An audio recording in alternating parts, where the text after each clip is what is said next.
Nagbabala ang Philippine National Police sa publiko hinggil sa pagdami ng mga kaso ng panlilinlang kung saan ginagamit ng mga scammer ang pangalan at pagkakakilanlan ng mga opisyal at tauhan ng PNP.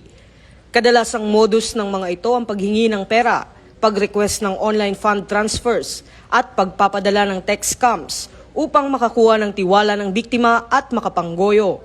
Muling iginiit ng PNP na hindi kailanman humihingi ang pulisya ng pera, personal na impormasyon, passwords o bank details sa pamamagitan ng text, tawag o online messages.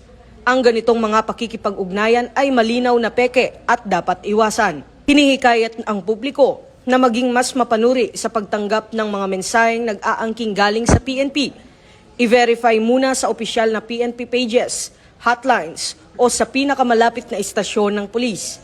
Huwag mag-click ng unknown links at iwasang sumagot sa anumang banta o kahina-hinalang mensahe. Upang matiyak ang agarang aksyon, pinapayuhan ng publiko na i-report agad sa Regional Anti-Cybercrime Unit o pinakamalapit na police station ang anumang kahina-hinalang text messages, calls o online solicitations. Manatiling alerto, manatiling impormadong mamamayan, sama-sama nating labanan ang fraud at pang-aabuso sa pangalan ng PNP.